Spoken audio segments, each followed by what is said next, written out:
વિદ્યાર્થી મિત્રો આપણે વાત કરતા હતા જળ સંસાધનની અંદર, એમની અંદર આગળ આપણે વાત કરીએ વૃષ્ટિય જળ સંચયન, એટલે કે જે વરસાદી પાણી આવે છે પૃથ્વી ઉપર એને કઈ રીતે સંચય કરવું, એનું કઈ રીતે સંરક્ષણ કરવું એની વાત કરવાની છે આપણે. તો વૃષ્ટિય જળને રોકીને એકઠું કરવાની વિશેષ પદ્ધતિઓ જેવી કે આપણે જાણીએ છીએ કે ઘણા બધા ખેતરોની અંદર ઘણા બધા જૂનવાણી ઘરો છે, એની અંદર ઉદ્યોગોની અંદર ઘણી રીતે અંડરગ્રાઉન્ડ એટલે કે અલગ અલગ પ્રકારે ટાંકા બનાવ્યા હોય છે, કૂવા બનાવ્યા હોય છે. તો આ બધાની અંદર જે વરસાદનું પાણી વરસે છે એને એકઠું કરી અને એની અંદર ઉતારવામાં આવે છે.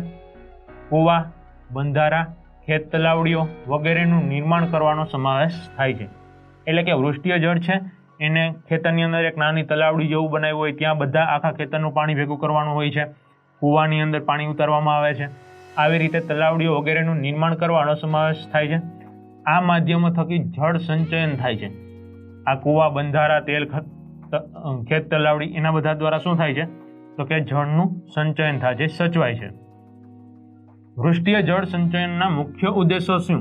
તો કે એના મુખ્ય ઉદ્દેશ્યો ભૂમિગતને એકઠું કરવાની ક્ષમતા વધારવી તથા તેના જળ સ્તરને વધારો કરવો. એટલે કે જે ભૂમિગત જળ છે, જે આપણા પેટાળની અંદર જળ છે એના સ્તરની અંદર એના લેવલને વધારવું.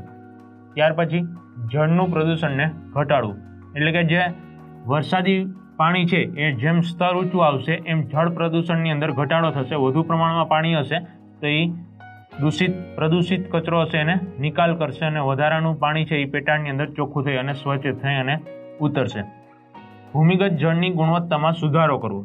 અમુક જે દરિયા કિનારાના વિસ્તારો છે, આજુબાજુના ગામડાની અંદર ખારાશવાળું પાણી હોય તો જેટલા મોટા પ્રમાણમાં વરસાદી મીઠું પાણી જમીનની અંદર ઉતારવામાં આવશે એટલા પ્રમાણમાં ત્યાં પાણીની ગુણવત્તામાં વધારો થશે. એટલે કે મીઠું પાણી મળશે, ઓછા ક્ષારવાળું પાણી મળશે અને ત્યાંની ભૂમિની અંદર વધુ પ્રમાણમાં આપણે ખેતી પાકો લઈ શકશું. સ્થળ માર્ગને પાણીના ભરાવાથી બચાવવા. ઘણા બધા એવા ગામો, શહેરો છે કે જે નીચાણવાળા વિસ્તારોની અંદર હોય તો વર્ષા ઋતુની અંદર એટલે કે ચોમાસાની અંદર મોટા પ્રમાણમાં ત્યાં પાણી ભરાવાના પ્રશ્નો સર્જાતા હોય. તો આ જો પાણીને યોગ્ય નિકાલ કરવામાં આવે અને જમીનની અંદર ઉતારવામાં આવે તો એ પાણીથી બચાવી શકાય છે ગામોને ડૂબતા. એટલે સ્થળ માર્ગ, અમુક સ્થળો છે, અમુક માર્ગ એ પાણીની અંદર ગરકાવ થઈ જતા હોય છે ચોમાસા ઋતુની અંદર. તો આ પાણીને યોગ્ય નિકાલ કરવામાં આવે તો એ સ્થળો છે એ સતત આપણે એનો પરિવહન માટે ઉપયોગ કરી શકીએ. સપાટી પરથી વહી જતા પાણીનો જથ્થો ઓછો કરવો. એટલે કે ઘણી વખત તમે જોયું હશે ઊંચાણવાળા વિસ્તારો હોય ત્યાંથી પાણી છે ખૂબ જ ઝડપથી ઢાળવાળા વિસ્તારની અંદર વહી જતું હોય છે. તો જો જમીનની અંદર ઉતારવામાં આવે તો એ પાણીને ખોટું વહી જતાં આપણે અટકાવી શકીએ, એને બચત કરી શકીએ અને ભવિષ્યમાં જ્યારે દુષ્કાળ જેવી પરિસ્થિતિ હોય ત્યારે આ અલગ અલગ ભૂગર્ભ ટાંકા છે એની અંદરથી ફરીથી આપણે એ પાણીનો ઉપયોગ કરી શકીએ. ઉનાળામાં તથા લાંબા શુષ્ક સમયગાળામાં પાણીનો ઘરેલું જરૂરિયાતોને પૂરી કરવી. ઉનાળાની સમયની અંદર જ્યારે ચોમાસાની વાર હોય અને પાણીની અછત સર્જાય ત્યારે જો આ બચત કરેલું પાણી હોય એટલે કે ભૂગર્ભ ટાંકા, કૂવા, ખેત તલાવડી, બંધારા આ બધાની અંદર સાચવેલું પાણી છે એ તમને ઉનાળાની અંદર પેયજળ તરીકે પણ કામ આવે છે. આવી રીતે આપણે મુખ્ય વૃષ્ટિય જળને સાચવવાનું કાર્ય કરવાનું છે. એટલે કે જળ સંસાધનને આપણે સારી રીતે સાચવીને ભવિષ્યની અંદર એનો સદુપયોગ કરવાનો છે. વિદ્યાર્થી મિત્રો, તમને એ પણ જાણવું ગમશે કે એક ગામ છે, ત્યાં ગામનું પાણી ગામમાં, સીમનું પાણી સીમમાં, એ રીતે આખા ગામે એક નવા નિર્ણય ઉપર કાર્ય કર્યું અને વરસાદી પાણીનો સંગ્રહ કરી બેડજ ગામે પાણીની સમસ્યા ઉકેલી. આપણે વાત કરીએ છીએ કે પાણીનું મૂલ્ય સમજી તેનું જતન કરવાની સમજ અરવલ્લી જિલ્લાની અંદર પછાત ગણાતા એવા બેડજના ગ્રામજનોએ કેળવી.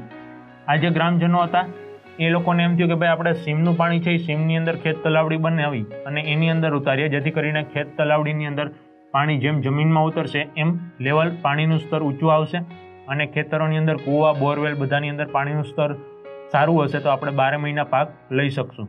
અને ગામનું જે પાણી છે એ ગામની અંદર જ ભૂગર્ભ ટાંકાઓ બનાવી એની અંદર ઉતારી અને ઉનાળાની દુષ્કાળ જેવી પરિસ્થિતિની અંદર પણ આપણે એ પાણીનો ઉપયોગ કરી શકીએ.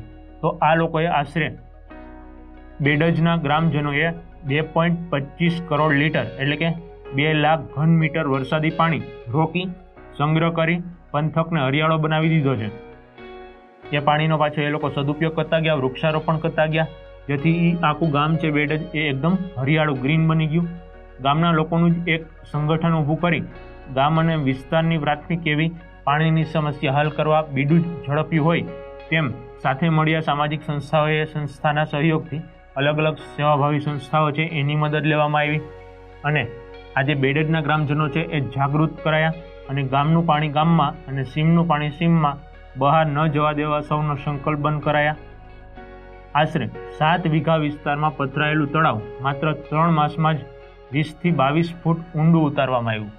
એટલે કે 7 વીઘા જમીનની અંદર જે તળાવ હતું ગામનું એ તળાવને ઊંડું ઉતારવામાં આવ્યું 20 થી 22 ફૂટ જેટલું અને ત્યાં પાણીનો સંગ્રહ કરવામાં આવ્યો. સામાજિક સંસ્થા દ્વારા મળેલ આર્થિક સહયોગ વડે માત્ર બેડજ પંથકમાં 10 ચેકડેમ, 11 ખેત તલાવો, 25 હેક્ટરમાં ડ્રીપ, 10 હેક્ટરમાં પાઇપલાઇન, ઊંડી ખેડ, પાળા બાંધી અંદાજે 2 લાખ ઘન મીટર વરસાદી પાણી છે એ ત્યાં અટકાવવામાં આવ્યું. આવી રીતે સંગ્રહ કરી પાણીનો અને એ લોકોએ પોતાની જે જમીન હતી એને એકદમ પાણીના સ્તર ઊંચા લઈ આવ્યા, જેથી કરીને પથરાળ અને સુકાઈ ગયેલી જમીનને હરિયાળી બનાવી અન્યને રાહ આપી. એક બીજા લોકો માટે પણ એક સારું કાર્ય કર્યું. એ લોકો પણ એને જોઈ અને આ કામ કરી શકે, જેથી કરીને અન્ય લોકોને પણ રાહ આપી. તેથી બેડજ વિસ્તારની 154 વીઘા જમીનને પિયતની નવી સુવિધા મળી.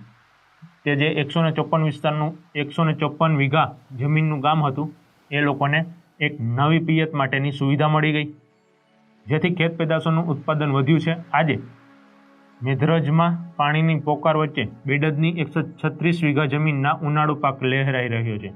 એટલે કે ગમે તેવી દુષ્કાળની પરિસ્થિતિ હોય છતાં પણ ત્યાં પાણીનું સ્તર ઊંચું છે તો એ લોકો વધુ પ્રમાણમાં ત્યાં પાક લઈ શકે.